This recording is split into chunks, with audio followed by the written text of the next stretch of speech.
प्रार्थना पत्रिका गुरुवार 31/8/2023 व्यवसायी की बैठक प्रेरितों 2-9-11 दोनों यहूदी और यहूदी धर्म में परिवर्तित क्रेटेन और अरब हम उन्हें अपनी जीभ में परमेश्वर के चमत्कारों की घोषणा करते हुए सुनते हैं।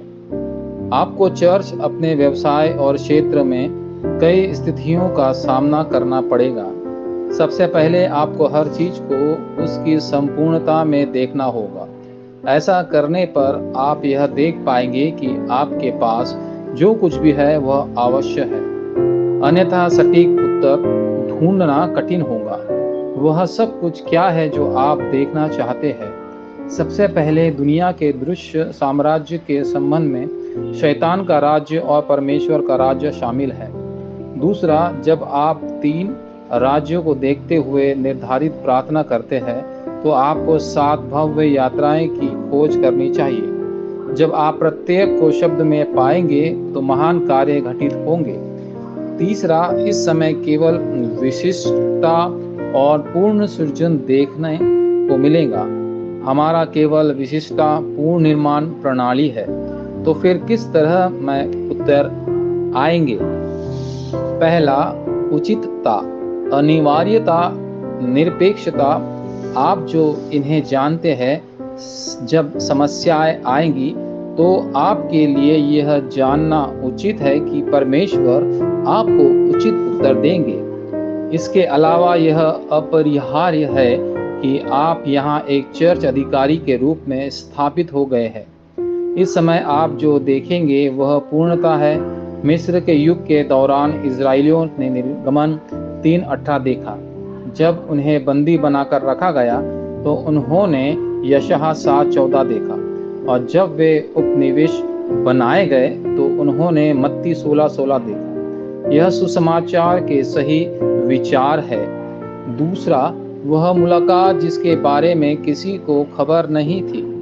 चर्च के अधिकारियों के माध्यम से जो सच्चाई, अनिवार्यता, पूर्णता को जानते हैं, ऐसी बैठक लगेंगी जिनके बारे में कोई नहीं जानता।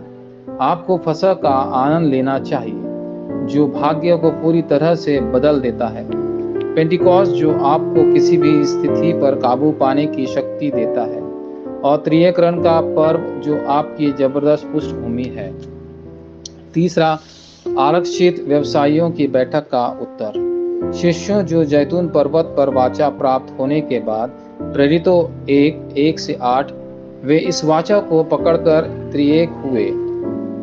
प्रेरितों 1:14 वहां परमेश्वर ने उन व्यवसायियों को जोड़ा जो आरक्षित थे।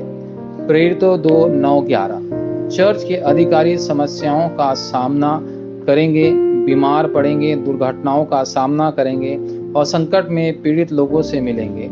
उस समय के दौरान केवल एक ही कारक होता है जिसके लिए किया जाना चाहिए। यह मौलिक सुसमाचार के अलावा और कोई नहीं है। आपको लोगों को उन मूलभूत बिंदुओं से मदद करने की जरूरत है। विशेष रूप से अवसाद से पीड़ित लोगों के पास 24 घंटे की व्यवस्था होनी चाहिए। इसलिए आपको संपूर्ण संदेश से आशीर्वाद का आनंद लेने के लिए प्रार्थना करनी चाहिए। ऐसा करने पर आराधना अलग होगी। वाचा संबंधी प्रार्थना। प्रिय परमेश्वर, क्या मैं चर्च अधिकारी बन सकता हूँ जो सच्चाई, अनिवार्यता, पूर्णता को जानता है और 3 पर्वों का आनंद लेता है? क्षेत्र में मुझे मौलिक सुसमाचार सुनाने और उन लोगों को बचाने में मदद करे जो समस्याओं से जूझ रहे हैं या बीमारियों से पीड़ित है। एक 24 घंटे प्रणाली बनाने में मेरी मदद करे जो उनकी मदद करेंगी। यीशु मसीह के नाम पर मैं प्रार्थना करता हूँ।